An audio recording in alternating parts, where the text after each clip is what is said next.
também. Vamos ao nosso último painel, que fala sobre o novo mercado de gás. Bom, o Espírito Santo é um estado que tem muito a se desenvolver e com características importantes, como o offshore, produção em mar representativo, e o onshore, a produção em terra em crescimento, e um mercado de gás que caminha para uma abertura, visando tornar empresas cada vez mais competitivas. Uma grande expectativa foi gerada com o anúncio do novo mercado de gás no ano de 2021. O PL 6.407 de 2013 foi finalmente aprovado, e aí a lei 14.134 foi regulamentada, e iniciativas do Conselho Administrativo de Defesa Econômica do CAD se juntaram, então, a ações do governo federal para a abertura do mercado de gás natural. Nos estados, as agências reguladoras regionais, elas trabalham para adequar o trabalho das distribuidoras a essa nova realidade. Produtores, comercializadores e consumidores procuram um espaço para tornar realidade um mercado que realmente seja livre. E é nesse contexto que este painel pretende, então, debater as barreiras ainda existentes, as oportunidades para o desenvolvimento de uma cadeia industrial de gás e, ao fim, os caminhos para a instalação de um mercado de gás natural pujante e sustentável no país. Para este debate, então, nós convidamos a especialista em energia da Abrace, a Juliana Rodrigues, que fará a mediação deste painel. Por favor, Juliana, já pode se direcionar aqui ao palco. E teremos, então, a participação da diretora-presidente da Potigás, a Mariana Siqueira, da diretora de Gás Natural do Instituto Brasileiro de Petróleo e Gás, o IBP, a Silvida Pote, e do gerente-geral de produção de coque e energia na ArcelorMittal Tubarão, o Fabrício Assis. Nós já agradecemos e já falamos sobre o direcionamento do assunto, né? Expectativas de tempo para a abertura do mercado de gás, diferenciais do mercado de gás ali na Bahia, as barreiras para a comercialização competitiva de gás, mercado livre de gás versus uso de infraestrutura e as oportunidades com a ampliação de infraestrutura. Então, por favor, Juliana, fique à vontade. Alô. Obrigada, boa tarde a todos. Eu agradeço o convite da FINDES para participar desse evento e falar um pouco do novo mercado de gás, que está com todos os holofotes direcionados, né, com toda essa crise energética que o mundo está vivendo e que o gás ali está no centro de todas as discussões, né? A gente tem falado do choque do preço do gás, como aconteceu no passado o choque do preço do petróleo. E o Brasil veio se preparando, né, preparando a modernização do arcabouço regulatório, se preparando para passar por essa situação, né, sem mesmo antever o que estava acontecendo. Como o Fabiano disse, o gás natural tem uma importância enorme, né, como um insumo estratégico para a sustentabilidade energética, né. Então, nós temos o gás aqui com um papel muito importante na transição de uma matriz limpa, como um recurso de flexibilidade e segurança energética e com efeitos econômicos importantes, já que é um insumo usado, né, na indústria intensiva, na geração de energia elétrica, com efeitos diretos e indiretos na economia. E o Brasil, né, discutiu isso no Gás para Crescer, no novo mercado, e aqui eu destaco o Márcio Félix, que foi um grande articulador de todo o movimento, enquanto secretário de Petróleo e Gás do Ministério de Minas e Energia, que impulsionou essa discussão no início, ainda Gás para Crescer, depois ele evoluiu para o novo mercado de gás, e a gente começou a discutir esse novo arcabouço regulatório que foi publicado ano passado, com a nova Lei do Gás, e que traçou, né, todo o objetivo dos agentes, que foi uma discussão conjunta e muito bem articulada, que envolveu o governo, regulador e agentes de mercado. E, tendo esse objetivo delineado pela nova lei, nós começamos agora a traçar o caminho para se chegar nesse objetivo, né? Então, o Conselho Nacional de Política Energética já delineou, né, publicou uma resolução em junho, falando, né, dessa transição para um ambiente mais competitivo, que vai ser coordenado pelo Ministério através de um cronograma e de guias orientativos para essa transição. E esse painel é importante porque a gente tem aqui a participação dos produtores, com a Silvi, que é a diretora executiva de gás do IBP, da Marina Siqueira, que é a presidente da Potigás, que vai trazer um pouco a visão, né, do produtor, do distribuidor. Tinha também a participação de um consumidor, eu não sei se ele ainda está no painel. Enfim, não? Enfim, então a gente traz aqui, eu convido a Silvi para começar esse painel. A Silvi, diretora executiva de gás natural do IBP, para trazer um pouco a visão das barreiras e dos desafios na visão do produtor. Mas depois de mim? Não, eu fiquei sabendo agora que era só mediação. Ah, não, mas apresenta, faz a sua apresentação. Bom, boa tarde. Eu tinha entendido que a Juliana ia fazer uma apresentação e tirei um monte de slides da minha apresentação. Mas tudo bem, a gente com... Faz, é bom você fazer, mas tanto faz a ordem, né? Acho que a gente se completa. Pode passar. Pode passar, acho que isso aqui vai ser distribuído, então só queria dizer aqui que o IBP tem mais de 170 membros, são 65 anos de atividade. Dentro desses 170 membros associados, temos 30 empresas de EP. Pode passar. E são 27 os mais ativos, que representam mais de 90% da produção de gás natural e da produção de petróleo. E, como vocês podem ver, tem Petrobras, tem empresas grandes, internacionais, tem empresas independentes, médias e pequenas. Então, temos uma representação no IBP de todo o panorama da produção de petróleo e gás. E dos vários interesses, tanto os interesses dos produtores offshore, como os interesses dos produtores onshore. Então, hoje eu venho aqui representando esses produtores e dar uma overview do como que a gente está vendo o status da abertura do mercado de gás e o que ainda precisamos fazer.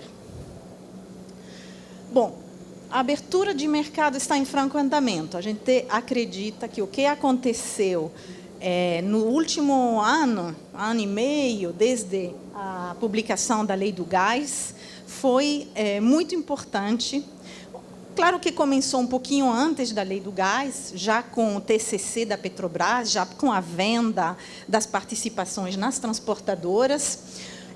No EP já tinha as empresas independentes que produziam e vendiam o seu petróleo, mas todo o gás era vendido à Petrobras. Então, um marco muito importante foi esse ano, no 1º de janeiro de 2022, quando uma série de empresas que produzem gás, especialmente grandes empresas que produzem acima de 1 milhão de metros cúbicos, não puderam mais renovar seus contratos de venda do gás para a Petrobras. E isso gerou, então, um esforço muito grande, antes do 1º de janeiro, obviamente, todo o ano passado, para poder que essas empresas tivessem acesso a escoamento, acesso a processamento, acesso ao transporte e negociar com as distribuidoras e, eventualmente, com alguns consumidores livres, seus contratos pela molécula.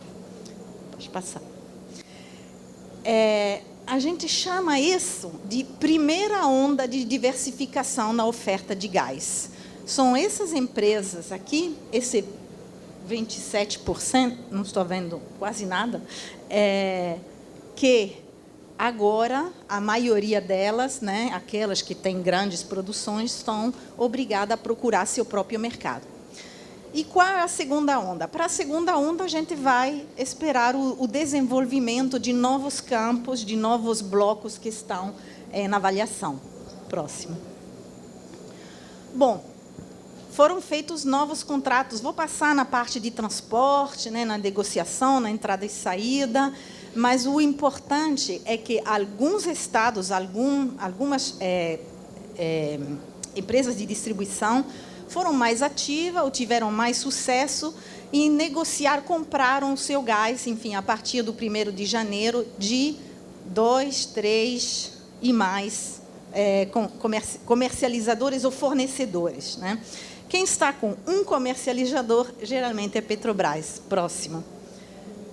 Eu mostrei quem comprou e agora quem vendeu, né? Então, tem aqui as empresas, a Bahia Gás é a primeira, tem 6, 7 fornecedores, e aí tem uma série de distribuidoras de estados que ainda dependem da Petrobras. E isso, obviamente, tem várias razões, talvez a gente possa discutir isso nas perguntas, né? Mas tem várias razões. Uma das razões é o desenvolvimento da regulamentação estadual para o gás nos diferentes estados. Pode passar, por favor. Bom, mas o que eu quero mostrar aqui é que essa diversificação de fornecedores já teve um efeito inicial nos preços. O que a gente... Eu sou economista, então, quanto mais tem competição na oferta de um bem ou serviço, maior será a diversificação do preço e, possivelmente, haverá uma pressão para baixo devido à competição de vários fornecedores para o mesmo mercado. O que a gente vê aqui é uma simulação de todas as fórmulas que a ANP publica, que estão nos contratos entre os fornecedores e as distribuidoras. E, obviamente, para fazer essa simulação, a gente tem que colocar um preço do Brent, um preço de Henry Hub. Então, o importante não é o nível que vocês veem aqui, que provavelmente muda, já mudou desde que a gente fez essa simulação, mas é a proporção. Se vocês reparam, com essas premissas, temos um preço a 5 e um preço mais de 15. Né? Ou seja, estamos com já um início, porque é um início de competição, nós estamos com preços que variam de 1 a 3. Eu diria que isso é um resultado bastante importante para a abertura do nosso mercado, ainda que seja muito inicial. Próxima. Bom, aí a gente fala da segunda onda. Obviamente, para a segunda onda, a gente vai ter que esperar, né, um monte de empresas fazer as suas avaliações, desenvolver campos, mas o panorama é interessante. 180 dos 250 blocos exploratórios, hoje, são operados por outras empresas que não são a Petrobras, tanto em grandes empresas, como as empresas médias e pequenas, independentes e brasileiras. Então, dentro desses blocos exploratórios, com certeza haverá descobertas. Essas descobertas levarão a novo gás. O nosso país é abençoado, acho que nós temos muito petróleo e muito gás associado ao petróleo. Então, a gente espera uma nova onda e esses produtores terão que vender seu gás. Então, irão competir com os produtores que hoje têm o gás e as importações. E isso gera já uma abertura de mercado do lado da oferta, com uma diversificação de agentes. Pode passar. Mas a gente precisa, para fazer um mercado, precisa de muito agente na parte da oferta e de muitos agentes na parte da demanda. E hoje a gente não tem muitos agentes na parte da demanda. Temos um número menor de 10, vamos dizer assim, de distribuidoras estaduais que estão comprando gás, e temos 3 consumidores livres que estão comprando seu gás independentemente das distribuidoras. Os números, porém, estão crescendo. Então, é interessante que comercializadores com contratos, ofertante, um ano atrás, em dezembro, fevereiro 21, né, tinha 1, agora tem 9.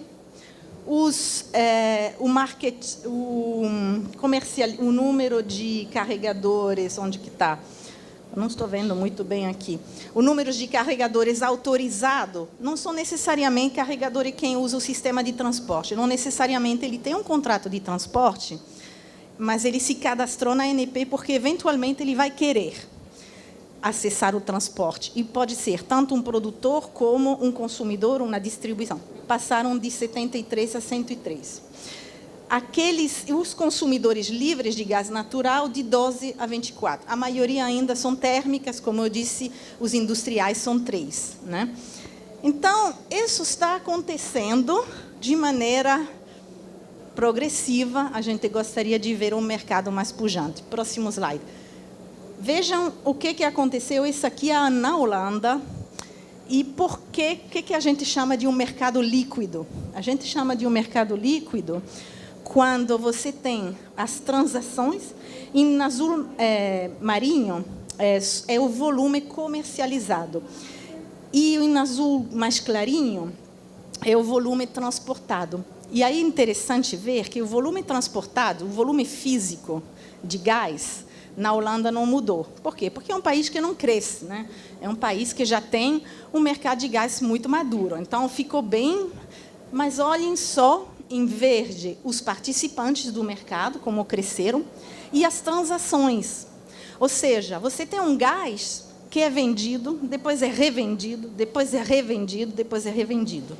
Essas aqui são transações financeiras sobre um gás que é esse aqui, com o número de participantes no mercado que vai, em 7 anos, né, de 104 para 159, e vai incluir fornecedores, comercializadores, consumidores. Então, esse é o que a gente quer ver aqui no Brasil.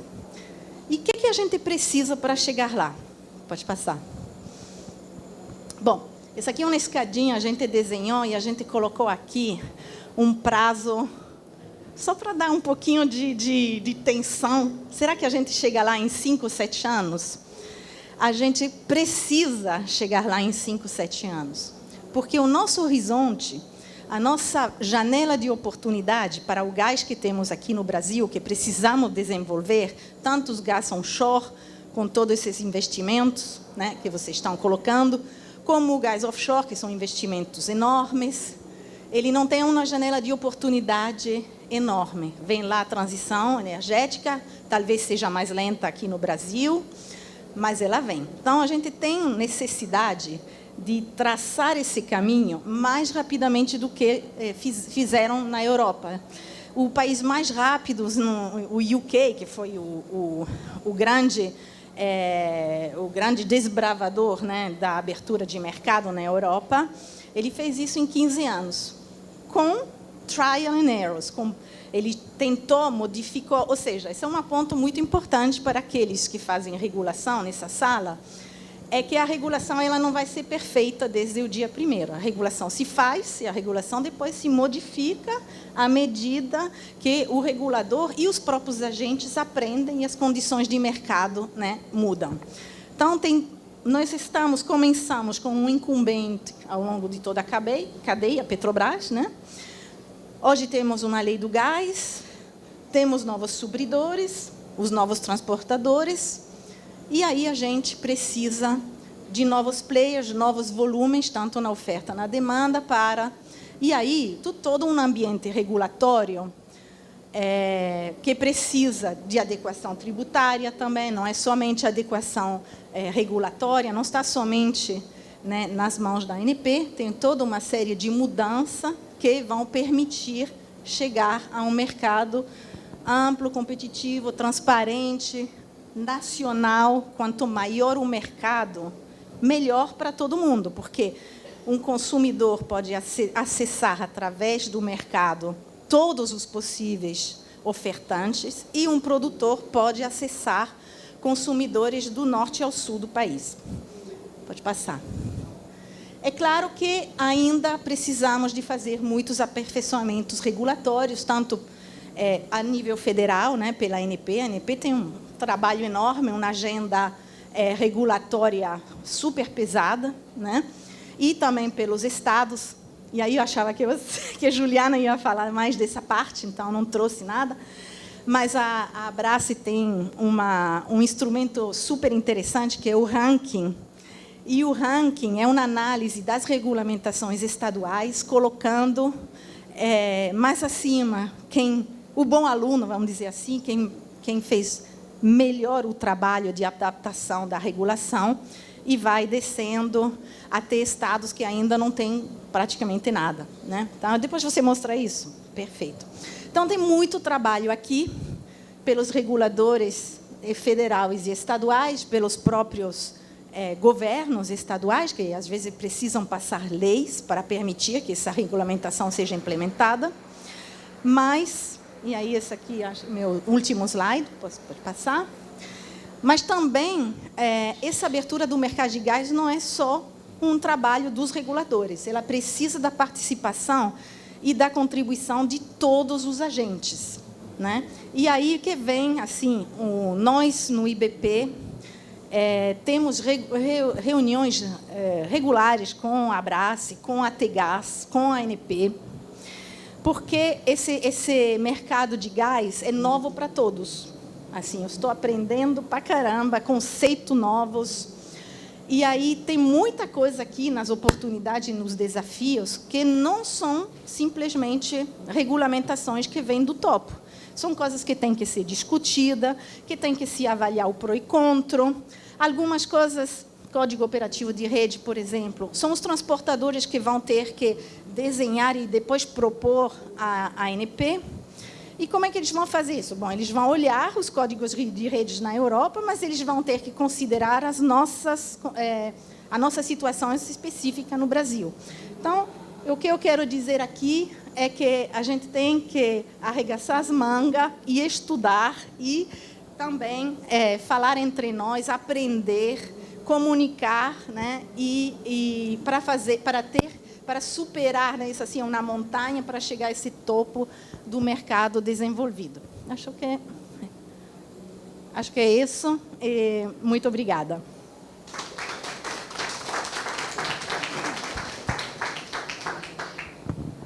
A Silvi, sempre brilhante, muito didática nos ensinamentos dela. É interessante, né, Silvi, esse movimento inicial da abertura, né, que a gente vê um reflexo competitivo nos preços, né, em um cenário de muito estresse internacional, né? Isso é importante dizer, porque lá em 2020, né, o preço estava ali em torno de 3, 4 dólares por milhão de BTU, agora não, agora a gente está no mercado internacional e o Brasil tem, né, seus contratos indexados a marcadores internacionais e a gente observa o preço lá fora a 42 dólares por milhão de BTU. Então, o nosso preço, que era historicamente alto, tem ficado mais competitivo, né, do que os observados lá fora. E depois, se der tempo e a Fins me permitir, eu mostro o ranking aqui para a gente, que Rio Grande do Norte está bem na fita. Né, Marina? Pois é, não, mas ela está bem na fita, então eu posso mostrar aqui. Então, bom, agora passando, né, para a distribuição, convidando a Marina Siqueira para falar um pouco dos desafios e das oportunidades, né, na visão da distribuidora, e já falando aqui que é um desafio, né, a gente harmonizar, e quando a gente fala harmonizar, é tornar um pouco coerente a regulação estadual com a regulação federal, porque a indústria do gás é uma indústria de rede que tem que operar em cadeia, né? Então, quando a gente não tem essa coesão regulatória, a gente acaba criando barreiras e penalidades, né, em duplicidade, empilhando custos para o consumidor, e um custo que já é alto, né? Então, Marina, pode apresentar a tua visão.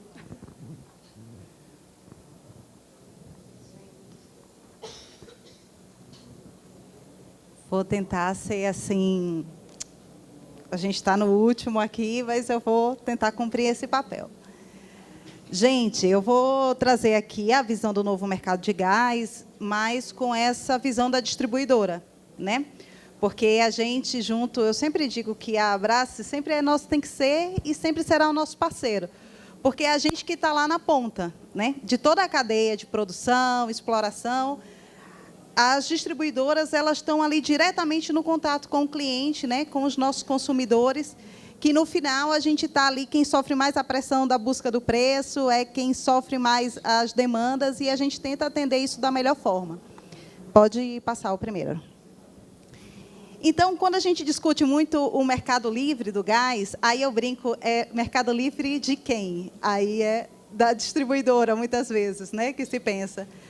Mas a distribuidora, até hoje, ela cumpriu um papel muito importante, né? Junto com a Petrobras, foram as distribuidoras que abriram e fomentaram esse mercado, que deu condições para hoje a gente estar nesse processo de transição. Então, esse reconhecimento eu sempre faço no início das apresentações e dizendo também qual é o nosso negócio. O negócio da distribuidora não é vender gás. O negócio da distribuidora é construção da infraestrutura.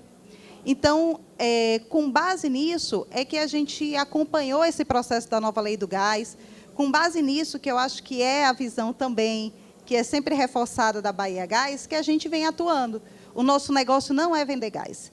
Isso é um custo que está aqui dentro com a gente, é um risco para o nosso negócio, que a gente não se apega a ele. E, por esse motivo, a gente encara esse movimento do novo mercado de gás como muito promissor.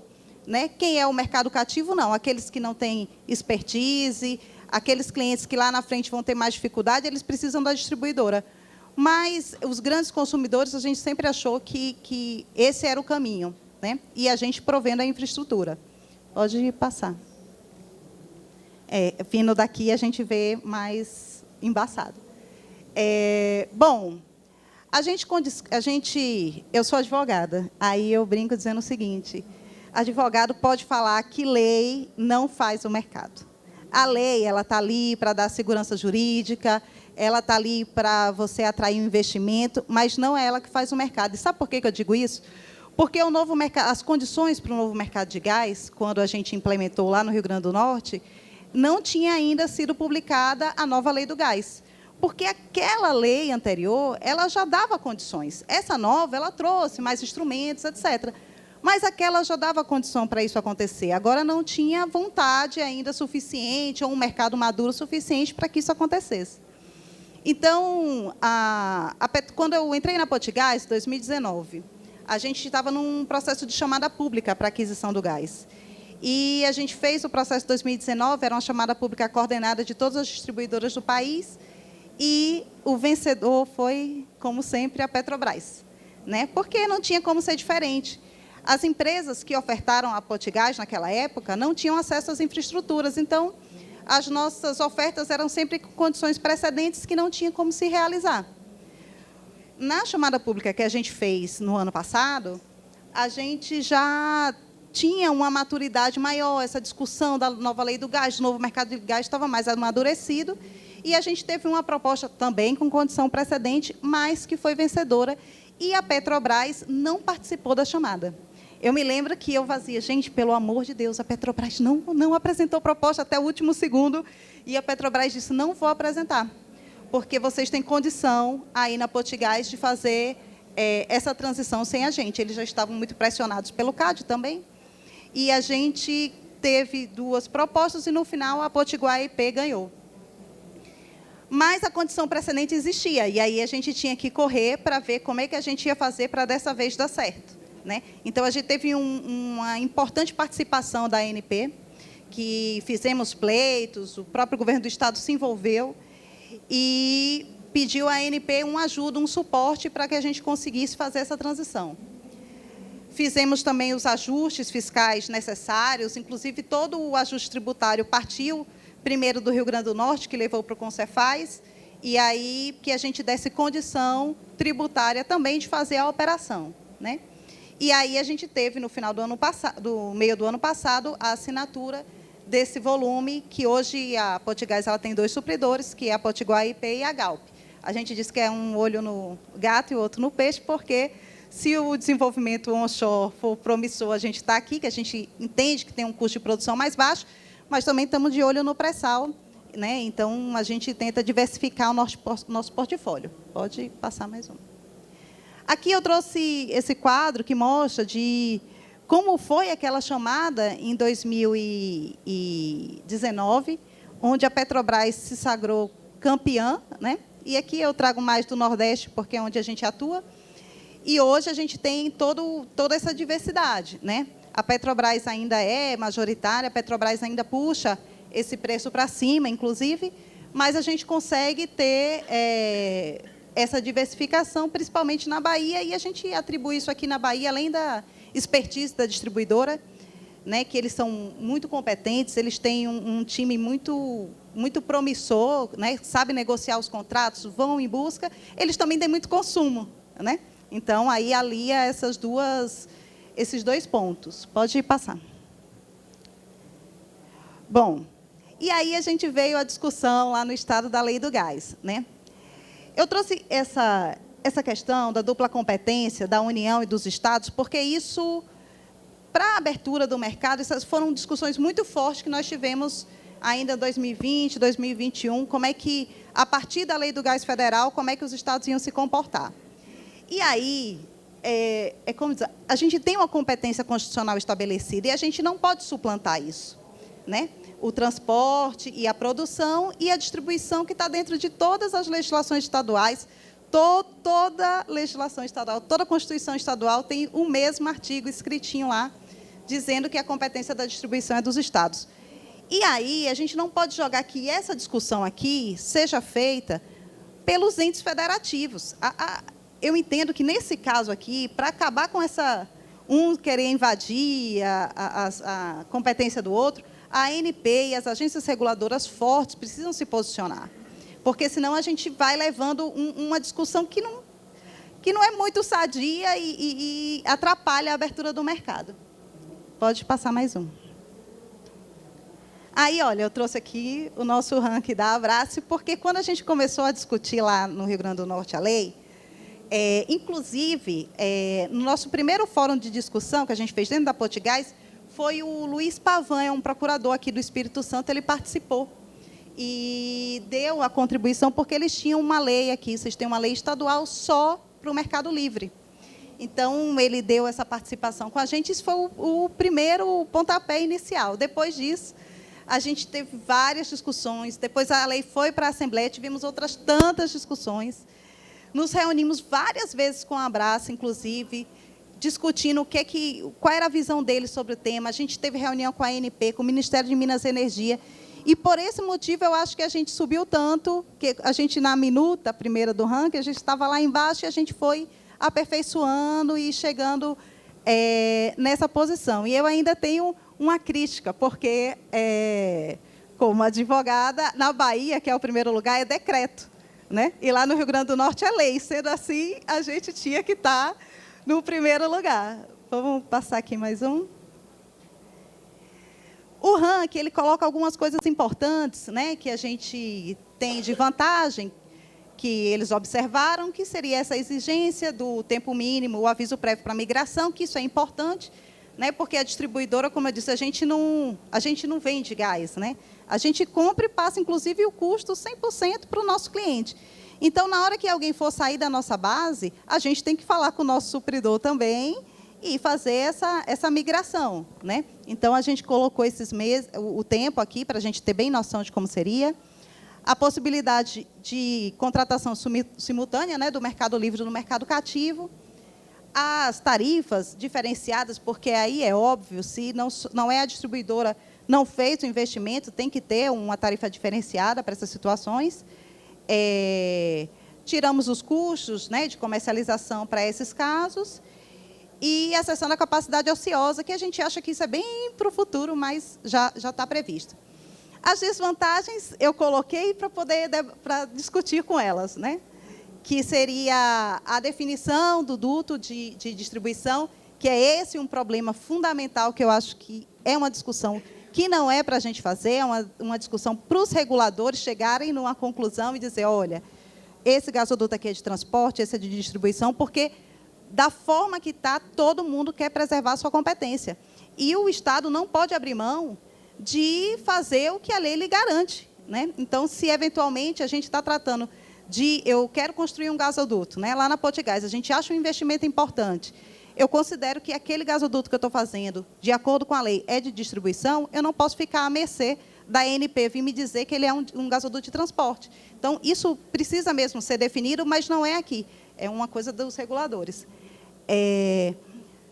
Não prevê a distribuição, a separação da comercialização da distribuição. Isso foi um grande debate que nós fizemos, muito grande, porque eu digo, olha, é a lei, não é a lei aqui do capital, quanto mais comercializadores tiverem, mais o mercado. Então, a gente diz, a distribuidora não quer ser mais exclusiva, a gente abriu mão dessa exclusividade, mas a gente não pode deixar de comercializar, até porque isso ainda é uma coisa para muito para frente, né? A gente vê que no Mercado Livre hoje tem a Unigel, mais 2 empresas, então, assim, a distribuidora precisa manter essa competência até para a gente chegar nesse futuro.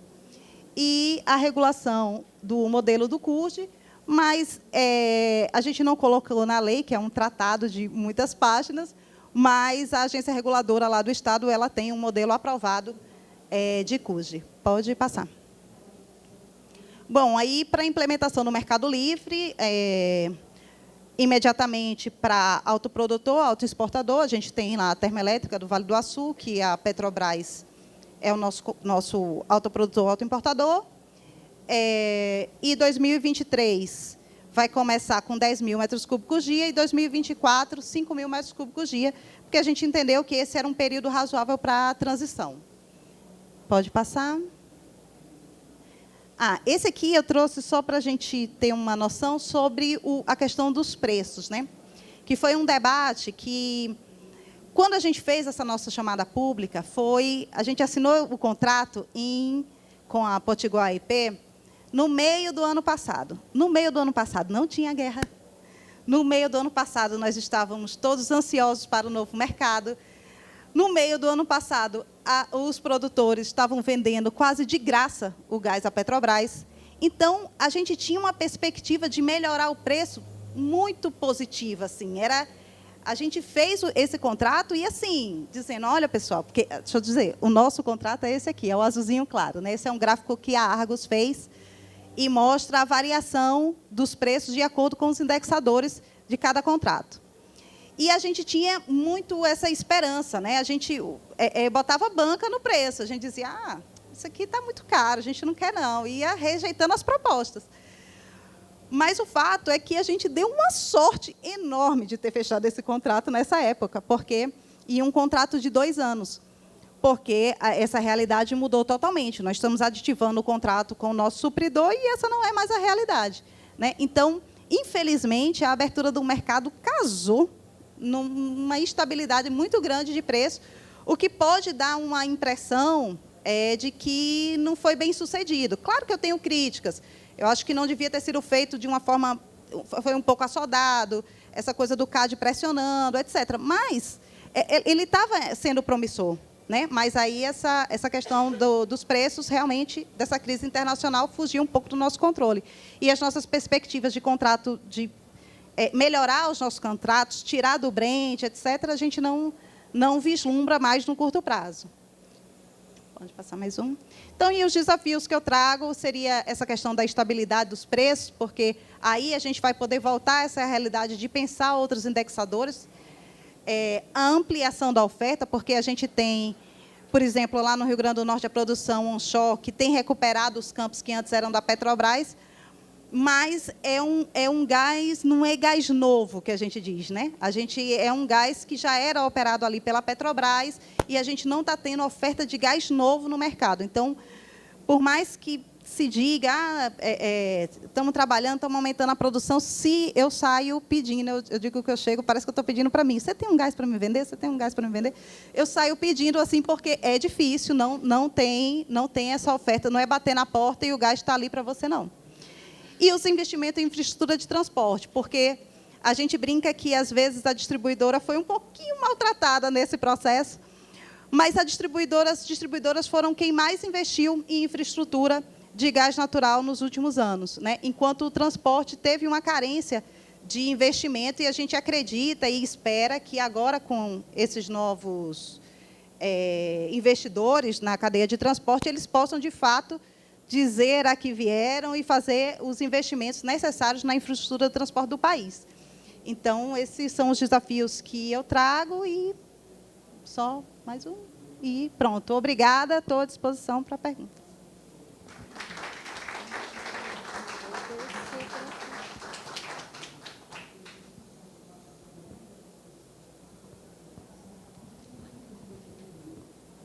Excelente apresentação, Marina, obrigada. É curioso, né? Como a gente vai criando e regulando por tijolinhos. Né? A gente tinha uma lei do gás que não previa acesso de supridores às infraestruturas essenciais, né? A gasodutos de escoamento, o PGN. Rio Grande do Norte foi um grande impulsionador desse movimento por discutir ali em Guamaré o acesso. Eu acompanhei assim de longe, né, pelos bastidores, lendo notícia, acompanhando as notas técnicas da ANP, e foram discussões intensas que envolveram o CAD também nesse processo, que já havia o TCC, colocando ali algumas obrigações. E o novo mercado de gás aconteceu muito por conta, né, dessas obrigações impostas pelo CAD, que foram assertivas, mas também que foram necessárias para que a gente iniciasse esse primeiro movimento. Eu acho que a gente está com o tempo um pouquinho apertado, eu não sei se dá tempo de a gente mostrar o ranking. Eu consulto a FINDS. Posso? Você pode colocar, por favor, então,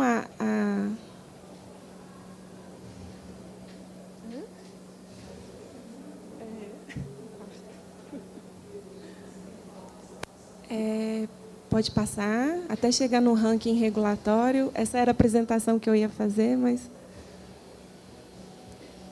Pode passar, pode passar.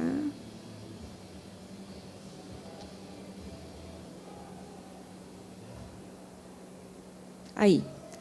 Esse é um ranking regulatório da Abrace. É um ranking que parte de um modelo ideal, a partir das boas práticas regulatórias, a partir de 5 pilares, né, considerando a facilidade de migração do consumidor ao mercado livre, né, o volume mínimo exigido para essa migração, o prazo de aviso prévio, se há modelo para contrato de uso do serviço de distribuição, se há exigências de maturidade do mercado. Então, enfim, são uma série de requisitos, né, que a gente analisa cada regulação estadual a partir, né, dessa análise comparativa de um modelo ideal. Né?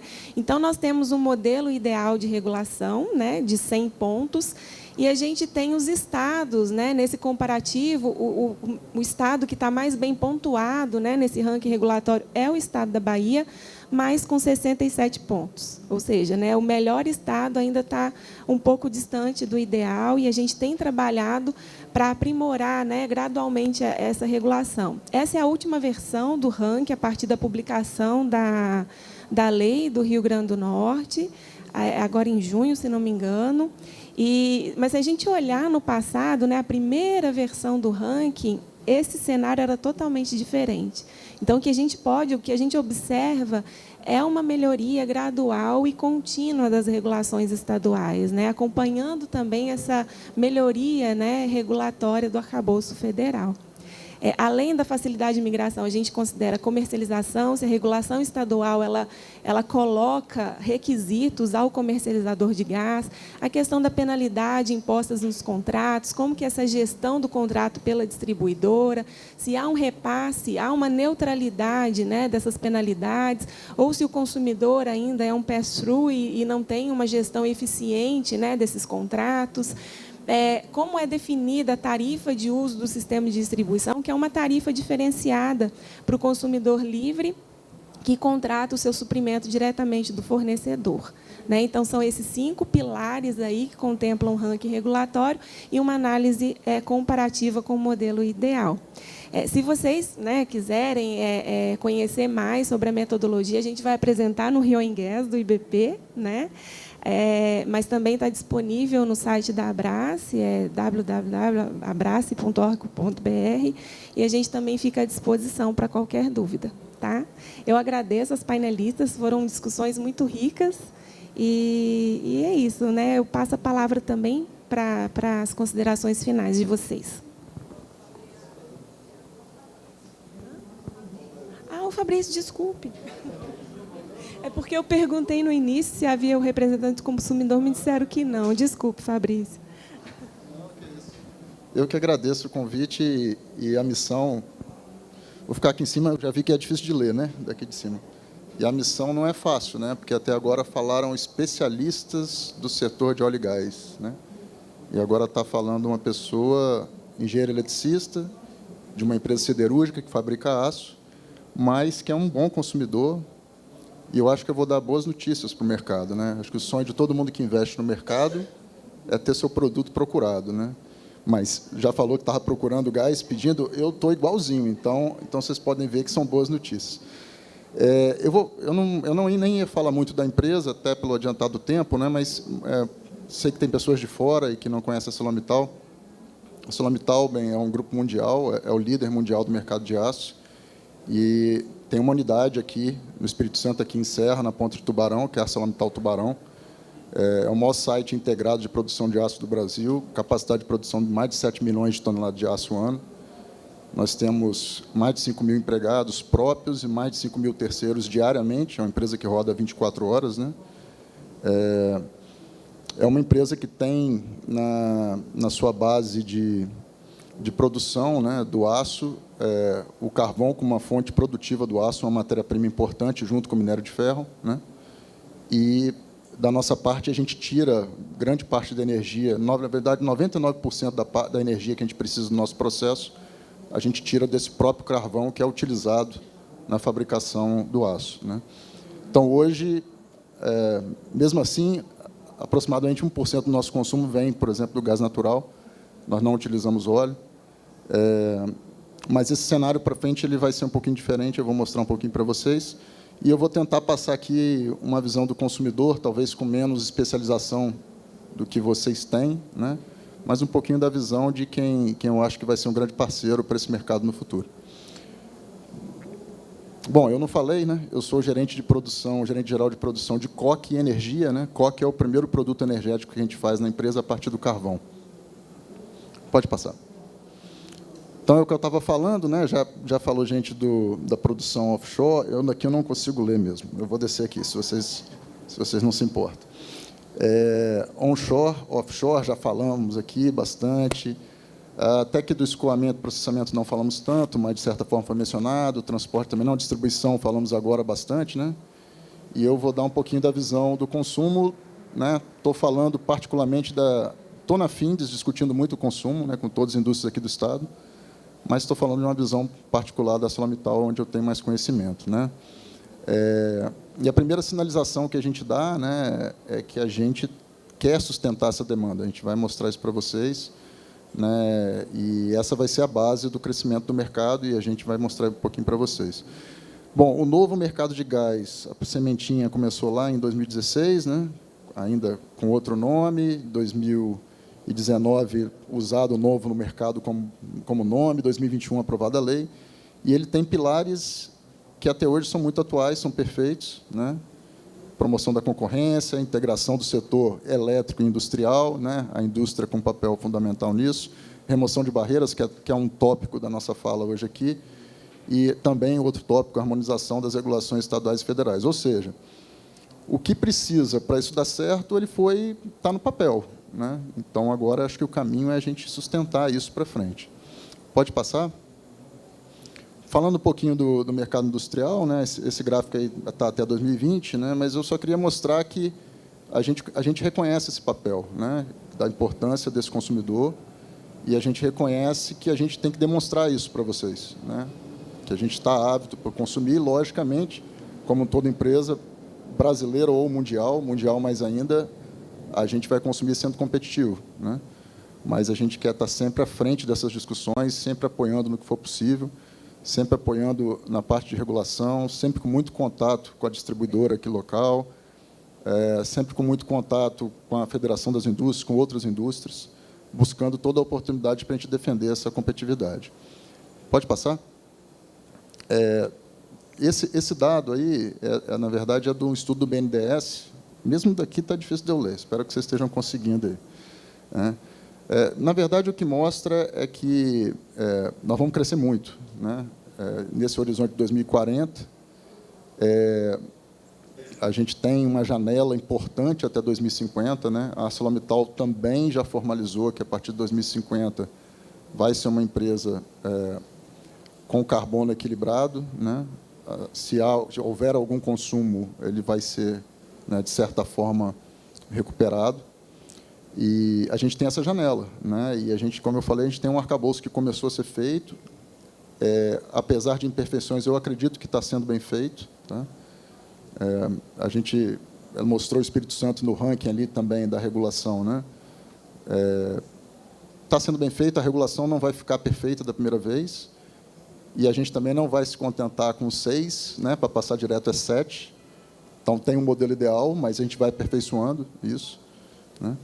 Mas, de novo, aqui a indústria de ferro e aço, né, aparece como maior indústria aí, nesse crescimento, e a indústria química seguindo, né? Então, mais uma vez, reforça a posição da ArcelorMittal, da importância do mercado atender essa demanda. Pode passar?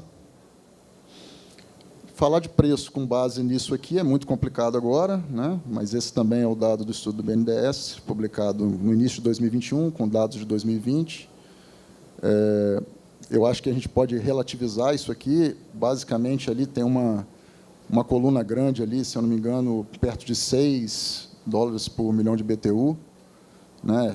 Entre 6 e 8 ali, né? Então, existe muita gente ávida a consumir a um preço competitivo, que não é esse preço mais, né? Mas a gente tem que pensar em criar um mercado e pensar na competitividade, né? Para a gente poder fazer ele crescer, né? Foram 33 empresas que participaram, e as empresas mais pertinentes ao consumo, então eu acredito no valor desse estudo. Tá? O estudo também apontou com o nosso apoio alguns desafios, eu acho que a maioria já foi falada aqui. Né? O primeiro ali que eu mencionei é a ampla concorrência real, também foi comentado aqui pelas colegas. Né? A concorrência já existe, mas ela ainda é desproporcional, não existe nova molécula praticamente. Né? Então, a gente vai conseguir um novo mercado quando isso for real, quando na prática realmente essa concorrência estiver grande. A coordenação dos agentes, eu acho que parte do que a gente está fazendo aqui é uma coordenação. Nós estamos botando as pessoas na mesma sala, né? Pegando ideias de um estado para o outro, plantando sementes, colhendo no outro ano. Né? Então, essa coordenação é muito importante e, mais uma vez, a gente quer participar dessa tarefa. Outro desafio para o consumidor, a gente vai ter que trabalhar com penalidades advindas de diferentes contratos. Né? E, quando a gente nasce com um contrato, cada empresa que nasce quer se proteger, é normal, natural, né? Mas o consumidor final ele tem que tomar muito cuidado com essa duplicação de proteção, porque, senão, ele vai ter mais penalidade do que o benefício que ele tem com um preço mais competitivo. Tá? Então, esse é um desafio. Também, a gente criar flexibilidades. Tá? Existem oportunidades de consumo que são geradas a partir de flexibilidades, né, que elas não podem... A siderurgia ela tem um consumo de base constante, mas, além disso, nós temos oportunidades de ampliar esse consumo em curto prazo. Então, fica também um desafio de manter essa oportunidade de ter isso lá, a flexibilidade lá. Né? Toda a parte de normatização, né, o tempo longo de regulação, a gente reconhece que o tempo é longo, já falamos um pouquinho aqui, reconhece que a gente pode acelerar e pode corrigir eventuais erros com o tempo. Né? Mas é muito importante que a gente não perca essa janela. Nós temos uma janela importante até 2050. O infraestrutura também foi falado aqui. Né? A gente tem, aqui no Espírito Santo, a gente tem até alguns players mais centralizados, né? E existe muita dúvida sobre a infraestrutura de atendimento para os novos padrões de consumo que a gente está prevendo para frente. A própria Findes propôs um estudo integrado aqui no Estado, porque a gente entende que tem sinergias entre os consumidores, né? E podem haver sinergia entre os produtores também. Então, essa parte da infraestrutura é muito importante. A incerteza de preço, a gente vai conviver com ela. É um desafio que não vai deixar de existir, mas ele está ali. Ele é um desafio para a gente, e a gente tem que criar um sistema que consiga. Né? A siderurgia ela aprendeu muito com isso, ela tem muitos altos e baixos, né? Mas a gente tem que criar um sistema que aprenda a lidar com isso. Né? Pode passar? Bom, aqui eu vou fechar a minha fala falando o exemplo prático aqui da unidade de Tubarão, né? aqui na Serra. Como eu falei, a gente hoje praticamente é um pequeno consumidor perante o volume de energia que a gente movimenta. Né? Só de energia elétrica, nós temos um parque de 500 megawatts instalado dentro dessa unidade, com gás siderúrgico. Né? Então, o volume e quantidade de gás, atendimento de fornos, de reaquecimento interno com gás internos é muito grande. Mas a gente lá em 2018 já acreditou nesse caminho, então a gente investiu, na verdade, em 2017, a gente investiu no Alto Forno 3 nosso e preparou ele para o uso de gás natural. Então, é aquela primeira coluna laranja que vocês não estão conseguindo ler ali, mas nós estamos prontos para esse uso, pedindo esse gás. Eu acho até que nós estamos perto de... Nós testamos em 2018, usamos por 3 meses, foi muito boa a utilização, atingindo performance, e estamos perto aqui de começar o uso definitivo, ou se não definitivo, por um tempo um pouco mais longo, tá, desse gás. E estamos já com os investimentos aprovados para preparar o forno 1 e o forno 2. Né? Então, assim, posso dizer que, num curto espaço de tempo, a gente tem a capacidade de aumentar em 5 vezes o nosso consumo. São volumes importantes aqui para o local, perto do consumo do Estado. E a gente tem uma série de projetos de investimentos aqui no Estado. Né? E os projetos de investimento que a gente tem, eles não, na nossa perspectiva, eles não dependem da energia do carvão, eles são projetos que vão depender de outras fontes de energia, e o gás está nela. Né? Então, a gente tem aí a intenção de chegar aí 4.500 aí, metro cúbico por dia, né? 1.000 metros cúbicos por dia, milhões de metros cúbicos por dia. Bom, então, para fechar, né? A gente acredita nesse caminho, né? Nossos planos de siderurgia estão linkados ao plano de gás, nossos planos de descarbonização estão linkados no plano de gás. A gente também vê o mercado de gás, acho que o Márcio citou, né? Como uma oportunidade também de recuperação de carbono, de armazenamento de carbono. Tá? Então, cada vez mais a siderurgia vai ser parceira desse setor e eu realmente acredito que esse caminho é uma ponte, a gente vai cruzar ele e o que eu peço encarecidamente é o esforço de todos, porque a gente tem uma janela importante, a velocidade também é importante, mas a gente também tem nosso papel de contribuir. Tá bom? Obrigado.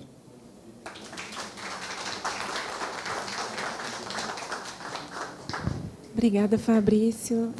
Para a indústria, né, e a Abrace, a Arcelor é uma associada da Abrace, a gente está sempre levando também essa mensagem, né?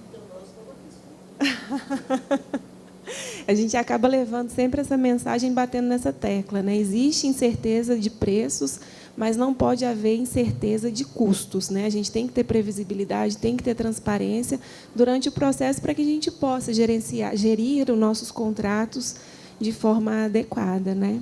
Então, passo para as mensagens finais, começo com a Silvia, depois Marina, depois Fabrício, para a gente encerrar o painel. Obrigada, Juliana.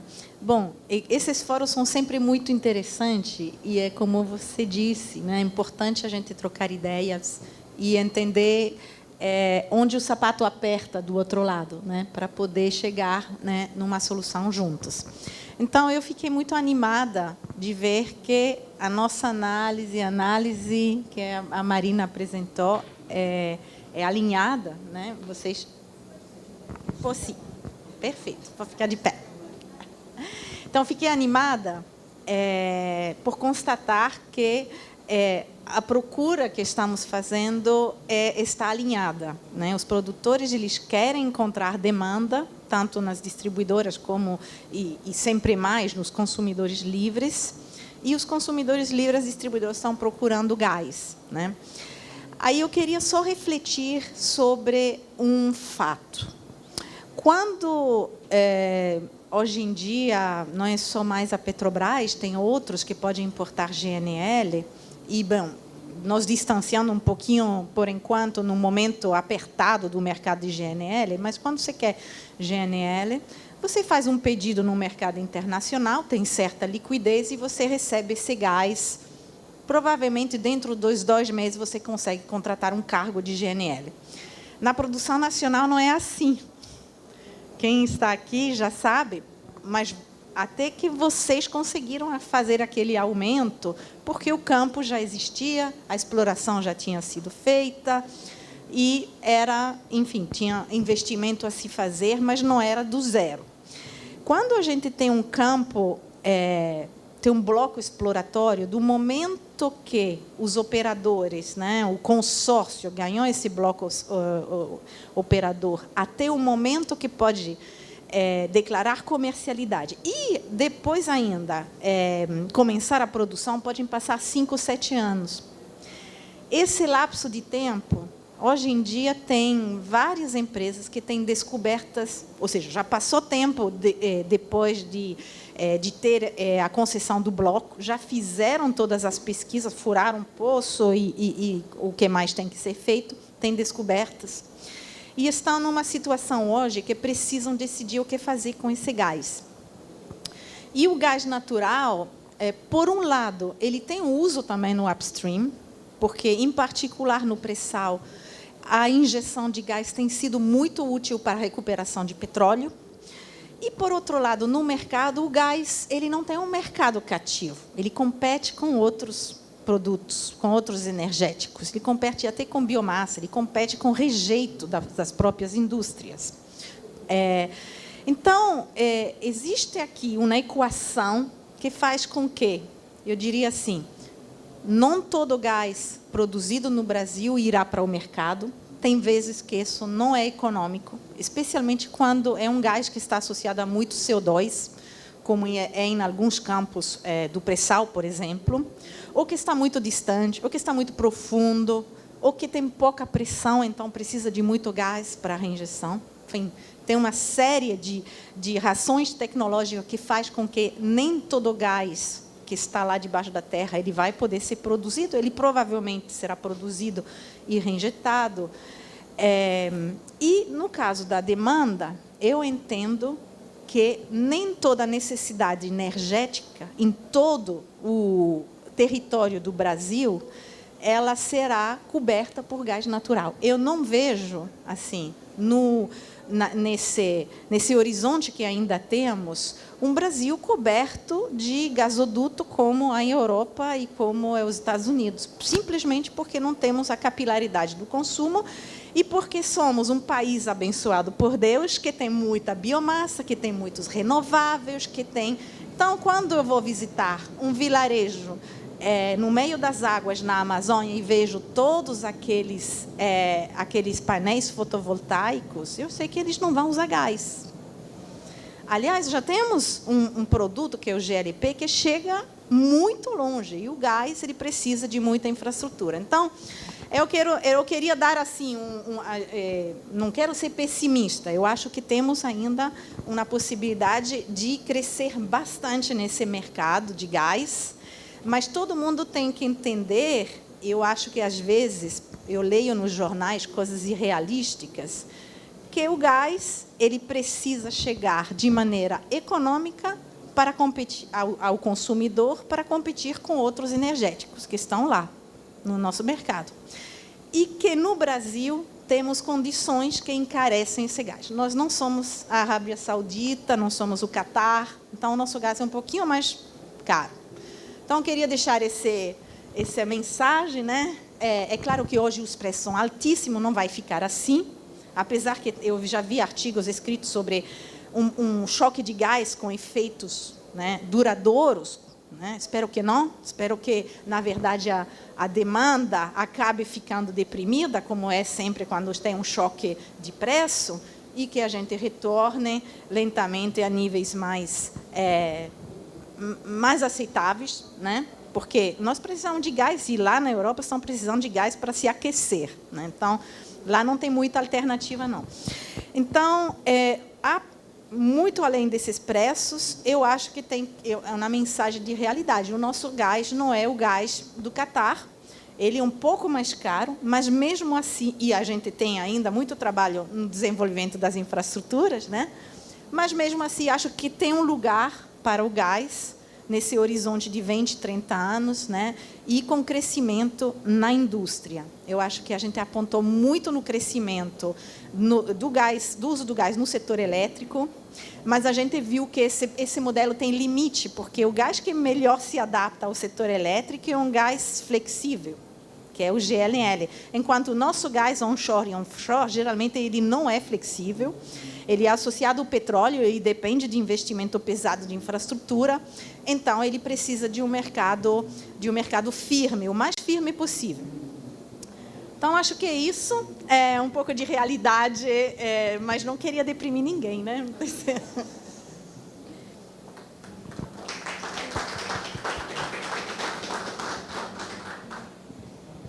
Eu ia só agradecer, aí como ela falou várias coisas aí.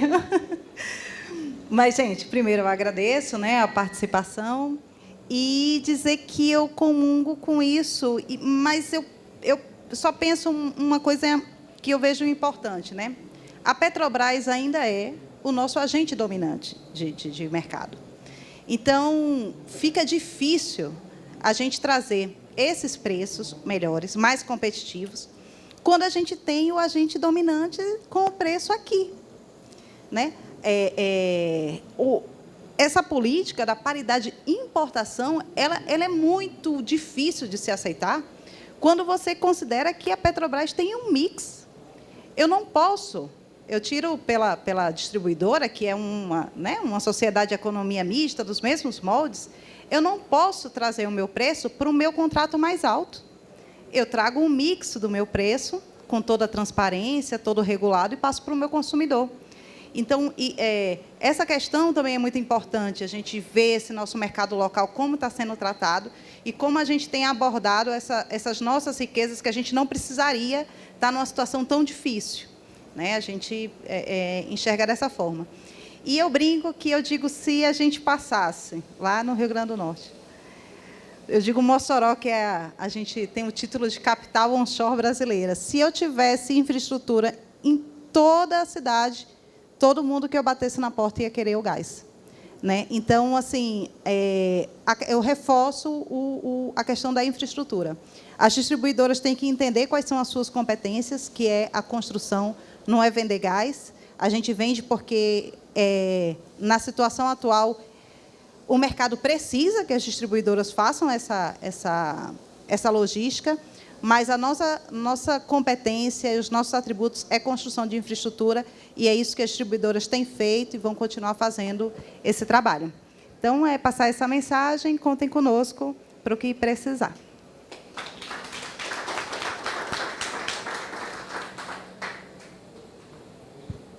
Bom, eu vou só agradecer. Agradecer e parabenizar o evento e o nível das pessoas que participaram aqui, né? E dizer que a gente está à disposição para continuar o debate, né? E me sinto um pouquinho em casa aqui com vocês. Então, por favor, convidem que nós estaremos presentes, tá bom? Obrigado.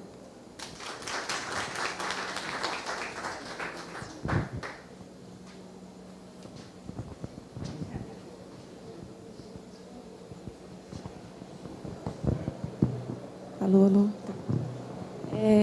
Obrigada, Fabrício, obrigada, Silvia, obrigada, Marina. Foram discussões importantes e riquíssimas nesse painel. Eu queria agradecer, e se deixar, a gente fica aqui, né, discutindo esse assunto que nunca acaba e é gostoso de discutir. Então, obrigada, agradeço a FINDS também pelo convite, me coloco à disposição também para participar dos debates.